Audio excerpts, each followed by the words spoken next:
nk'iryamye.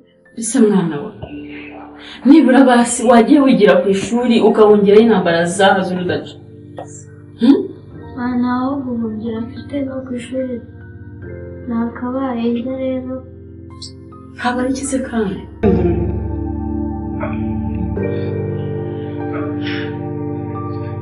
Usigaye ku buryo twaruka mu mutaga koko. Inyamaswa y'inkazi ntabwo nzi ibyo rwose.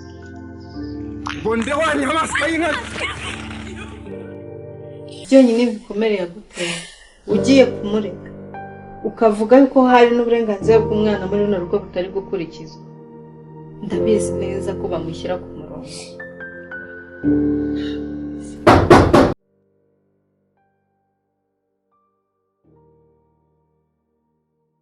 Ese ni dukomanze. Uriya si we winjiye kandi. Umugabo ni inyamaswa atashwe. Yewe, kanze nigendera. Ruduru ni wowe. Urabona ukuntu uzi ukomanga wenda guca inzugi z'abandi. Kumbona se ahubwo ameze nk'uwarwaye bimeze bite. Arwara iki nguyu muramuyobewe. Sikuzi komanga ibisuye abandi. Rero. Mwako mwizi inyuma magambo mukibagirwa kubaza umushyitsi cyari gufata. Umuki? Gusa murabona iminwa yumye n'imisaya yabaye gutya ari uko amazi. Iromba kanyumba basi bwawe. Baruma amahirwe yawe. Ariko n'ubugome ugira. Rega si ngombwa kumva ko ari ubugome. Kuko njye n'umutima wanjye urabintiye. Nabwiye Kera. Mbabarira arabitera nta munyegera ndakwingiye. Kera inyumba bwari mu basi. Rega nanjye niteguye guhinduka kandi abikubwiye biri ku mutima wanjye ndabizi ko mfite amakosa kandi menshi cyane yashyizeho. Kandi kugusaba imbabazi. Umbabare basi unyegera undi mahirwe yanjye. Ureko nanjye nahindutse basi kandi ndabikwemeye ko nzamenya. Ukunze siko nyiri mwana. Ni byinshi byarahindutse. Namaze kubona ko ndi umunyamakosa. Yabigusabye pe babaye. Wagiye ureka kunsebya. Mvuye mu rugo nona. Ariko je Ibiryo size nona. Amurangarana icyungu muramuyobewe. Mvuye mu rugo nonaho. Nawe kandi musizeyo. Ma uzi ko mvuye mu rugo. None Ndabyibutse. Amaja. Mvuye mu rugo nari nabyibagiwe. Wari hese?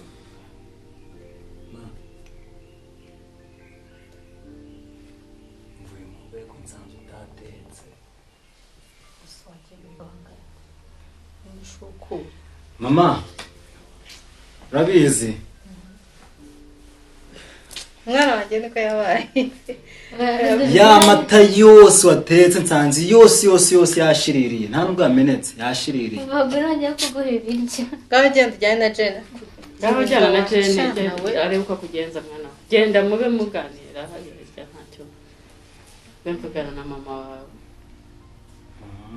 Ari kundeba gutya. Humura genda sanga Jene nta kibazo. Nimba hano ubwe n'ikikaro wowe ndebye. Sibyo. Bitekereza. Subwo urabona wahinda. Kera nta kintu kitashoboka mu buzima. Cinjo mubwiye mu buzima abamo gukosa hakabamo no kwigarura. Kandi icyiza nuko umuntu asaba imbabazi kabisa. Abana se. Urubyiruko niko rumera. Bamukuna buriya baba badashaka kuganira n'abantu bakuru. Niba barambiwe. Abarambiwe. Byaba nabo bahungu se baba bashaka kurya buri kanya. Jane rebera uwo mwana murebe uko mubigenza hirya umwana we. Nari mpabutse ngira ngo ni wa mugabo Uko nanjye nikanze. yaraduhahamuye no kuvuga ngo Kandi nsegura Sike nta kibazo nyine niba warahindutse. Ntaribe nyine niba warahindutse ndabibona kandi n'amagambo uvuze anyereka ko utari nabonye mu minsi yashize. Ikubabariye n'ikibazo. ndishimye cyane pe. Sendo numva ndi kwifuza mbona mu buryo nagushimira. Ubwo cyitse mbawe nagowe. Uko ushaka nta kibazo. Mbawe mushimira.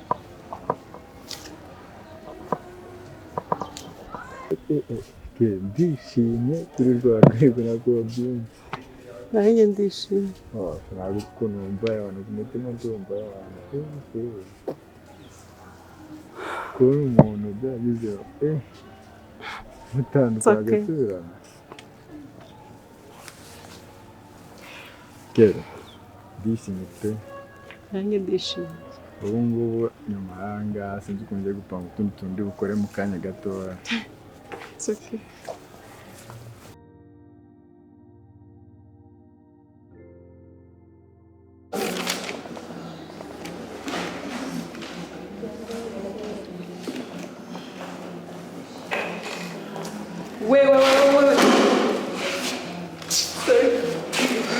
ubusazi narizanye ibyishimo ntabwo nari kubura ikintu nagize aha ariko ubu uriyuje neza kubona ndi muri eti cyane n'ihangane ihangane kabisa aya mazi ntacyo njyanye nkurikije mudu ndimo ukuntu ndi kwiyumva ibintu byose nguye nk'utu mbaza ngo babaye ntabwo nabyumvisha kare kuko uri imana dukorora iki ariko nibyo gusa bibaye ari ibyanyabyo atari umuti wacu waba ukoze uzi noneho uzi ibintu mbonye bagabanya amatsiko ubundi umuntu w'umugabo agira amatsiko angana nk'ayo none se uraje unkuye muri etide kumbwira ngo mugabanye amatsiko uzi ibintu mbonye shambwira mani oya umuntu w'umugabo nkawe ireba ukuntu ungana ugira amatsiko angana nk'ayo ariko se ubizi mani ko kadufukana mva mubwire uzi ibintu mbonye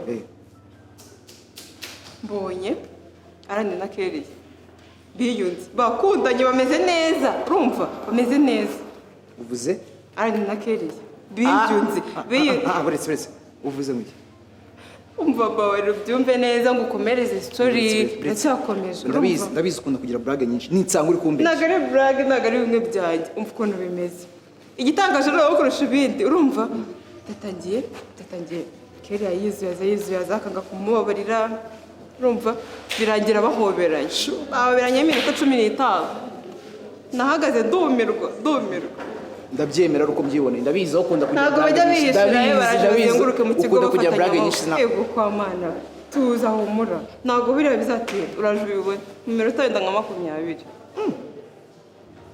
gusa nyine uzi icyo ubona ari mfite Kelly yuriya yanakwicara yarandakaye Jesus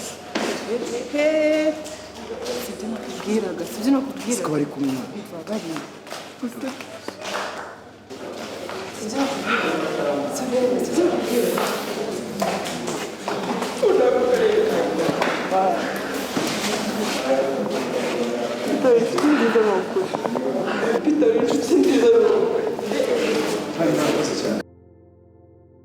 Shameri wowe na Derek nyine mwakoze kunsura gusa kandi nanone nizere ko mwambabariye kuba narabwiye nabi nkumva nyine ko muri inshuti mbi kandi mwari muri kufasha kuva mu bibazo byanjye nyine nawe wakoze kutwumva kuri wumve ngo ndishimye hahandi nyine numva nyine nongeye kugaruka muri mode ya Jane nyine wa nyawe ari mumbabarire uriya ntago yari ngewe nta kibazo kandi nawe waguze cyane kutwakira kandi nyine reka mbareke mugende nyine mujye kwitegura examen nanjye ejo nzaza ku ishuri ejo zaza kamamagare mami nyine abasuhuze nta kibazo mbwira dusezere tugende mami arame ngwino usezere abandi bana Hano mwatashya tutashye mwakoze cyane kandi urwo rukundo mufite muzaruhorane maze muzarwigishe n'abandi mwakoze cyane bana ba kandi muzagira amasomo meza muzatsinde kandi na Jane uko biri kose azaza